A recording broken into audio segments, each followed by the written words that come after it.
আসসালামু আলাইকুম সম্মানিত ভিউয়ার্স, আজকে গুয়াতেমালা খেতে আসলাম দেখতে। আসলে এর আগের দিন জমিতে গাছটা ঠিকমতো লাগাতে পারিনি, কারণ বৃষ্টি চলে আসে। বৃষ্টি আসার কারণে হালকা একটু পানি জমেছিল, এখনও আছে। দেখুন এই যে এখনও পানি আছে হালকা।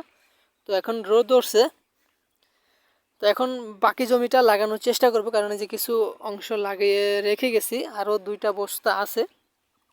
দুইটা বস্তা লাগানোর পরও আরও হয়তো টান পড়তে পারে। পাশেই আছে, যে পাশে হচ্ছে জারা ওয়ান হাইব্রিড ঘাস, তার পাশে আবার এই যে পাশেও জারা ওয়ান হাইব্রিড ঘাস। তো আমাদের জারা ওয়ান হাইব্রিড ঘাসটা অ্যাভেলেবেল হয়ে গেছে এখন অনেক বেশি পরিমাণে।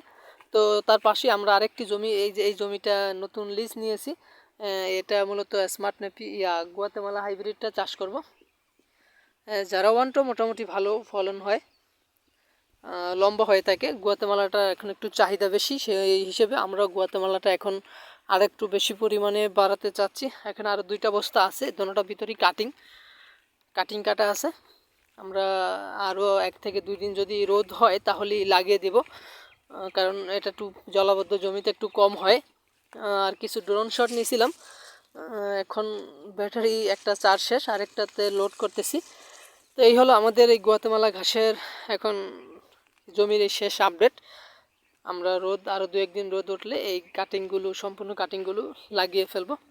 জমিটা 2টা চাষ দিছি, আরও একটা দেওয়ার কথা ছিল কিন্তু গাড়ি আসে নাই, তো লোক চলে আসছে, তখন আমরা বাকি কাটিংগুলো লাগিয়ে ফেলেছি। দেখা যাক এখন কি হয়। যদি বৃষ্টিপাত কম হয় তাহলে আমার চারার জার্মিনেশনগুলো ঠিকমতো হয়ে যাবে, আর যদি বেশি বৃষ্টি হয় তাহলে একটু সমস্যা হতে পারে। এটা সম্পূর্ণ নির্ভর করতেছে এখন আবহাওয়ার উপর কীরকম হয়। তো এখন যে পরিমাণ রোদ আছে এরকম থাকলেও আমার চারাগুলা হয়ে যাবে। এই যে গতদিন বৃষ্টিতে এখনও পানি জমে আছে। তা আপনারা চেষ্টা করবেন, যাদের উঁচু জমি আছে, যে এরকম উঁচু জমি মাঝখানটা তো একটু উঁচু আর দুই পাশটা থেকে একটু খোস, তেমন পানি জমে না, তবে অল্প পানি জমে থাকে। এটা একদিন রোদ হলেই শুকিয়ে যাবে। এই হলো আমাদের আজকে গুয়াতেমালা হাইব্রিড ঘাসের আপডেট। আপনারা সকলে ভালো থাকবেন। আল্লাহ হাফেজ।